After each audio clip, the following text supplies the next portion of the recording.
दोस्तों नमस्कार। आज हम आप लोगों के साथ जो है फिरोज शाह तुगलक के कल्याणकारी कार्यों पर चर्चा करेंगे, जो कि एलटी मेंस के लिए बहुत ही इम्पॉर्टेंट क्वेश्चन है।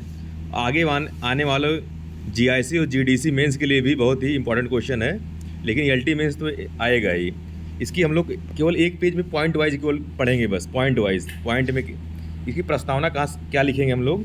प्रस्तावना आप लोग कुछ भी लिख सकते हैं अपने हिसाब से, लेकिन हमने इसे प्रस्तावना इस प्रकार लिखा है। फिरोज शाह तुगलक सल्तनत काल का महत्वपूर्ण शासक था, जिसने अपने कल्याणकारी कार्यों द्वारा भारतीय इतिहास में अपनी अमिट छाप छोड़ी। अब इसके कल्याणकारी कार्य चाहे पूछे या उसके सुधारवादी कार्य पूछे, कुछ भी पूछे, आप केवल 4 पॉइंट दीजिए। क्या क्या दीजिए उसमें? जो है कृषि संबंधी कार्य दीजिए, और जो है निर्माण संबंधी कार्य दीजिए। कृषि संबंधी कार्य दीजिए, निर्माण संबंधी कार्य दीजिए, जन कल्याण संबंधी कार्य दीजिए, जन कल्याण संबंधी कार्य दीजिए, और उसके बाद जो है पुनर्निर्माण संबंधी कार्य दे दीजिए उसके जो है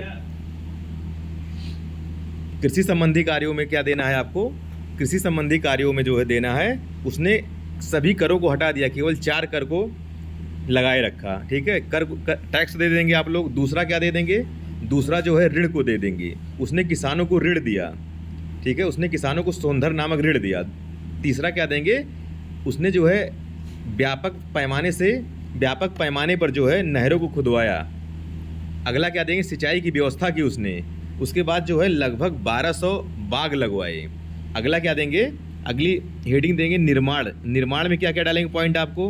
उसने जो है जौनपुर शहर की स्थापना की थी। अगला जो है हिसार, फिरोजाबाद, फिरोजपुर इत्यादि नगरों की, लगभग 300 नगरों की स्थापना किया था। जन कल्याण कार्य में क्या देंगे उसके? जन कल्याण कार्य में देंगे दीवान खैरात, दान विभाग की स्थापना कराया था।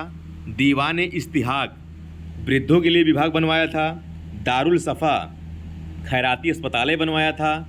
तीर्थयात्री सुविधा दिया था। एक मध्यम न्याय की व्यवस्था किया था।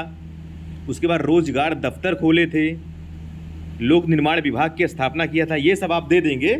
पुनर्निर्माण कार्य में क्या दे सकते हैं आप लोग? उसमें कुतुब मीनार का पुनर्निर्माण करवाया, उसकी 5वीं मंजिल का निर्माण करवाया, और एमबीटी का मकबरा बनवाया। इसको इतना आप दे देंगे, इतना काफ़ी है। ये 200 शब्द में आप लोग विस्तृत करके लिख सकते हैं। बस पॉइंट वाइज आप लोग पढ़िए, क्योंकि विस्तृत पढ़ने का समय नहीं है। निष्कर्ष में क्या दे सकते हैं आप लोग?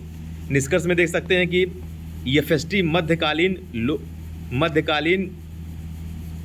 मध्ययुगीन लोक कल्याणकारी एवं दूरदर्शी शासक था, इसलिए उसको सल्तनत काल का अकबर कहा जाता है।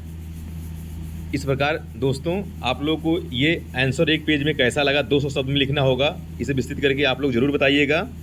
और जो है, और ऐसे ही पॉइंट वाइज आंसर में और इम्पॉर्टेंट आंसर अपलोड करूँगा। धन्यवाद।